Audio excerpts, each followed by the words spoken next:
101.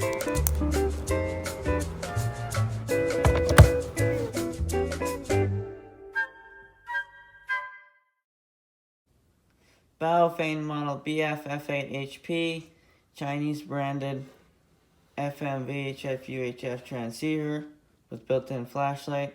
I bought this off of eBay for about $45, and I looked before I started filming this video. The same ad is no longer on eBay, but there's other ads. I'll link it down in the description. But anyways, it's got a few different features, such as long communication range, a built-in scrambler, noise reduction circuit, so there's less noise on the band, long standby time, long battery life, high capability lithium-ion battery with a built-in FM radio, and like I said, a flashlight on top. And it says on here, of course, it says professional quality, user-friendly design. I know there's a lot of people out there that hate these Chinese built radios, these China-built radios by Baofeng. In my opinion, they're all right. They're not too bad. They're good for if you're a ham radio, if you're a beginner in ham radio, and you're just studying on your license and you're looking into getting your license and you just want to learn. It's kind of a good learning curve for ham radio. So first of all, I guess we can just take a look at all the features and functions. It will take me a while because there's so damn many. There's dual handheld transceiver with display function menu and display, blah blah blah. You all know what it is. GTMF encoded, lithium-ion battery with high capacity, commercial FM radio receiver, 65 megahertz to 108 megahertz. So 108 megahertz, that's the top of the FM band. That's where the aircraft band starts, and this radio skips right over that. So it ends right at 108 megahertz and then skips to 136 megahertz, so the end of the aircraft band, or the top of the aircraft band. And incorporates 105 codes, DCS, and 50 privacy codes, ZT, CSS, programmable, function Vox, voice operated transmission. Well, it's got an alarm function. It's got up to 128 memory channels, broadband, wide / narrowband. So if you want to listen to narrower band, you can listen to narrow or wide. High power / low power, so 5 watts, 1 watt selectable for your transmitting. And display illumination and programmable keyboard. So the little display function beep on keyboard. You can turn that off if you get annoyed by that. I know I do sometimes when I'm playing with it for so long in the day and you constantly hear the beeping. It just kind of drives you nuts sometimes, but that's just my opinion. Dual watt / dual reception, selectable frequency step, function offset, frequency offset for repeater access, battery saving function, timer transmission, selecting the scan mode. So the scan mode, if you want to scan, I'll turn it on here. There's the local weather station. So for scanning, if you want to scan, you just have to hit that little scan button or the star button. You hold down on it, and it is now scanning for frequencies. And to shut it off, you just hit it again, and it'll stop scanning. So that's the scan mode function. Frequency busy channel lock, built-in RX CTCSS / DCS scan, built-in LED flashlight, built-in LED flashlight, programmable by PC, so you can plug it into your PC. So level threshold, squelch, adjustable from 0 to 9, crossband reception, tone, end of transmission, and built-in key lock. Of course, it does come with optional accessories if you want. You can see there at the top. So a car cord adapter, and then you got the little handheld walkie-talkie for, I don't know, if you put it on your dashboard and you're in the car maybe. You got the computer adapter, and then you got the little headphone pack, which I actually have, that came with it. You'll get the little accessories that come with it in the box, like this little microphone with the headset, You just put it over your ear, kind of like the, you know, the Bluetooth headphone set that you can put over your ear for phone calls and stuff, except it's with a wire and you hook it to your radio. And then you got your little lavalier clip-on lapel mic with a little button here, so you just press the button to speak and you let go to shut it off. That's a little microphone there, those 3 little holes, and that's that. And then of course you got the charging block with the adapter. So it's a 10-volt adapter. You just plug it into the wall, and that little red light on the back comes on. It indicates that there's power to the charging block. And you just plug in the little direct current 10-volt adapter into the back of the charging block. You put it on, and you should get a red light. If your radio's dead or needs charging, it should come up red, and then once it's done charging, it'll be green. And then I guess if there's a problem with charging, if there's a short in the battery or disconnection, it'll glow orange or just flash green or red or whatever. So of course the antenna is removable if you want. So if you want to just remove the antenna to store it in the stuff you place, to store the radio in the stuff you place, and you don't want to bend the antenna, you can take it off. And you can always put it back on, and you can see in the inside there has the frequency range.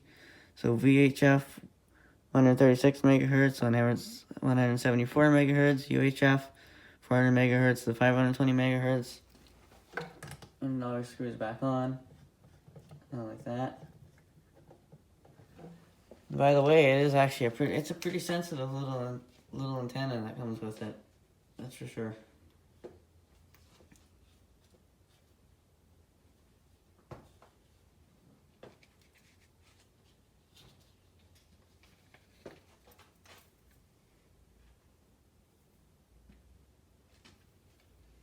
By the way, that little antenna, the little antenna that comes with it is actually pretty sensitive. It'll pick up quite some long distance, a few long distance stations. I know it picks up a weather station that's quite a ways from my local area here in Canada. So as most of you know, it comes with a keypad function, and the manual shows you how to operate that and change the display functions. So of course you got the A/B button, which is to change the bands. I was looking it up and I saw a bunch of other radios like this, and they had I had a button that said band on it, and I'm guessing that was probably just an older model or something.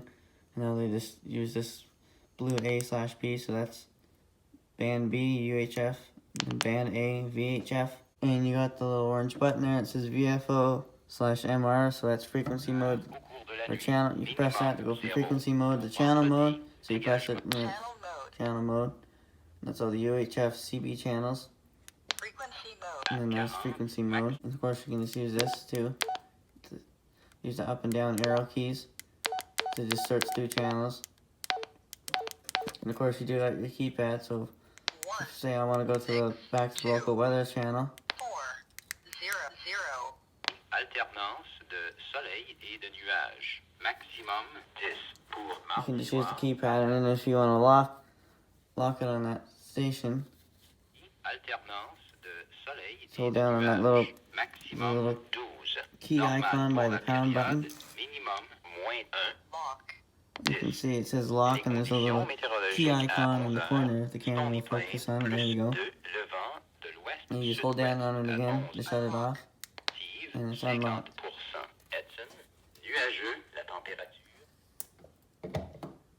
We also got the dual watch/dual reception feature, which I haven't really used yet. This feature allows you to operate between frequency A and B. So if you want to listen to one VHF channel and a UHF channel, you can do that. And on this side, you got the press the talk button, which you should never press unless you have a license. If you're like me and you don't have a license, you would just use this for listening and scanning the bands. So when you press the mono button, it turns on your built-in flashlight. So you gotta, and it's probably, I would say it's marginally bright. It's not the brightest flashlight, it's alright. You can also press it again to, if you want it to flash, I guess, if you're wanting to get someone's attention for emergency or something. And then of course you just press the same button again to turn it off. And then of course we have our orange call button on there, so you can hold that down and set the alarm off on whatever frequency you have it set to. And then if you press it once, it gives you your FM radio function. If you want to listen just to the FM radio, you can do that. You can scan through the... I'm not going to do that though, because of copyright reasons. Like I said, if you're wanting to get into ham radio and you're looking into getting yourself a license, I'd say this is a good beginner radio for you. It's a sort of a learning curve for ham radio. I know I've been working on my license a little bit. I bought a book off Amazon that I've been studying on. And of course, if you your menu button, you get your menu you can scroll through. So this is the transmit power. So if you want to adjust it from high to low, just use your arrow, you hit the menu button again. You hit menu and you scroll to TXP, hit the menu button again, and you use your up and down key to switch from high to low. You hit menu again to save that setting. And then a little automated voice comes on and it says confirm. And then go to your saved frequencies and stuff. Got all your other settings on here. You can also, if you don't want the beep on, you can click again. You just had to hit menu again. You can use your up and down arrow keys to shut it off or on. And you hit menu to save that setting. And of course, if you don't want that automated voice in the background, you can always shut that off again. Hit the menu button, use your up and down arrow keys. You can switch it to Chinese, of course, because, you know, Baofeng is Chinese product, so why wouldn't they have a Chinese voice chip, right? And then you can change it to off. If you don't want any voice, you can change it to off. You can just leave it on English. Again, hit menu again to confirm and save that setting. Then you have your offset frequency, so you just hit menu and punch it in. And then menu to confirm again. You got your channel memory and the same operation. And you can change the backlight color if you want. So right now I got it on orange. So you hit menu again. And then again your up and down arrow keys. So there's purple. And we got it on purple. And then if you want blue, there's blue. Well, I prefer the purple. And you can also change the backlight for when you're transmitting. So when you hit the transmitter button, it'll come on with a different backlight color to indicate that you're transmitting. So if I go back to menu here, menu again, of course you can change it from orange, purple, and blue. I like to keep it on orange. And then there's the band selection, so VHF, UHF. If you want just UHF, you can just do UHF. If you want just VHF, with the UHF, hit menu to save and confirm that setting. And you know, it's the same operation for all the settings in the menu. And to exit the menu, you just hit the exit button. You go back to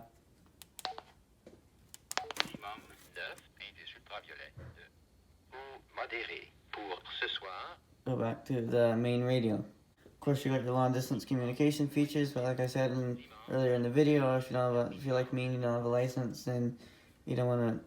That feature doesn't really matter to you at all. But it does, however, if you want to listen to long distance receptions, I guess. Like I said earlier in the video, I do have a weather station that's quite a ways away from me that I can pick up on here in my local area. If I go to, of course, you don't hear it because its signal's not strong enough to activate the trigger or whatever to set the audio on. And so, in that case, all you would have to do is hold down on the mono button.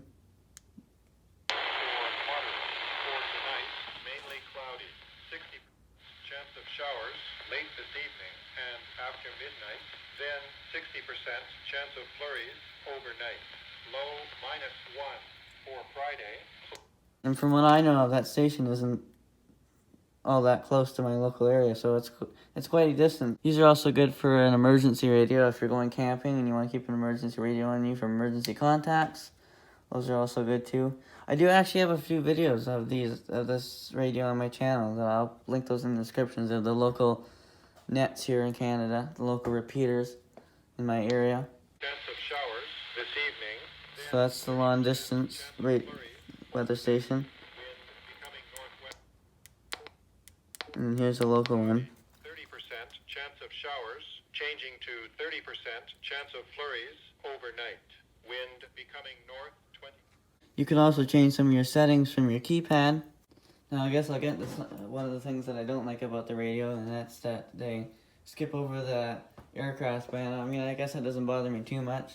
I do have other radios that I use to listen to the aircraft band, but I would prefer that they kept that as part of the bandwidth on that radio. Because at the top of that, the aircraft starts at the top of that FM band, which would be 108 megahertz. And that's around where the aircraft band starts, and then it ends at 136 megahertz. And so it goes from... So on this radio, the FM band ends, of course, at 108 megahertz. And then it skips right to 135, 136 megahertz, something like that. And I forgot to mention the FM band does start a little lower than 8 megahertz. So it starts at, what is that, I guess 0.65 megahertz. So like I said, there's the top of the FM band, 107 megahertz or 108 megahertz. That's where the aircraft band starts. So VHF ends at 173.975 megahertz. And like I said, it starts at 136 megahertz at the top of the aircraft band. And so my personal opinion is I prefer they don't skip over the aircraft band, because sometimes you'll find some interesting things in there if you're just like a listener. If you like just listening to the different frequencies and you're not really into ham radio. Moving the gooseneck on the top, so you'll see it when you're up here, no problem. Hey, copy that. That's at the very top, correct? And point. Okay, copy that. What time will you be out there? You can see there's a little incoming signal there. I'm not sure whether that's just a few guys chatting, or maybe I know some guys have their walkie-talkies out on the construction site just to talk to each other, or at the oil patch or whatever, so sometimes you can pick up some of that. You can also pick up the EMS or whatever. I have that all written down in here. There's also local cop stations or whatever. You know, the local police or whatever. You can also pick that up if you're into police scanning. I know a lot of people are into that. That's also a good radio for that. I always have a little book around with me so I remember. Some of the frequencies I'll remember off the top of my head, and some I'll just forget, so I just throw them in a little book here. And then there's local frequencies. So you just my suggestion would be just carry around a little book with you, you know, all your different frequencies and stuff. I'm also going to start using that for shortwave frequencies too. I'll jot down some shortwave frequencies every now and then whenever I find them. Anyways, I'm going to go ahead and end off the video right here.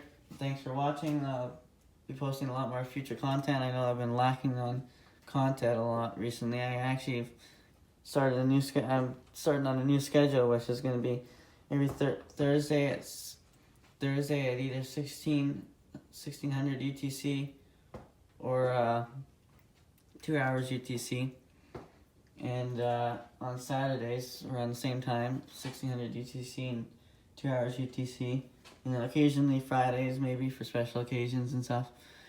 And I actually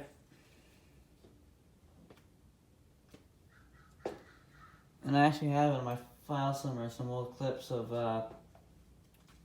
some stations that I picked up on this radio, and old clips of the local repeater I'll tack on to the end of this video after I sign off here.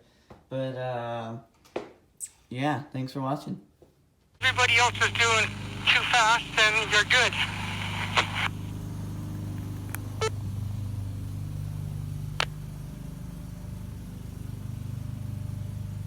I found that. I was on I-75. I just finished crossing the Mackinac, heading up towards Flint, and I was keeping up with the Joneses, right? I was on the highway, I was keeping up with traffic, and then I glanced down at my odometer, and I'm just like, The vehicle's gone through overnight.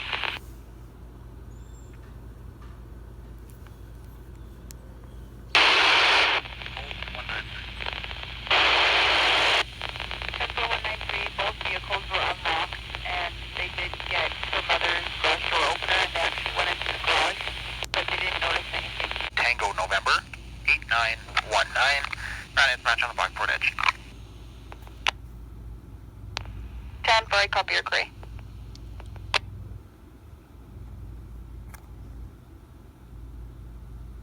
Three up to Unit 22, and 3 to Unit 22 in emerge. Thanks.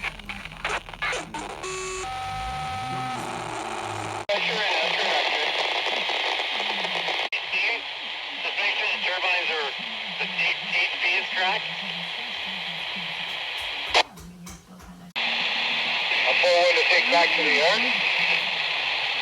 Okay, I'll be on my way in 2 minutes. Thank you. Jody, you're standing by up there?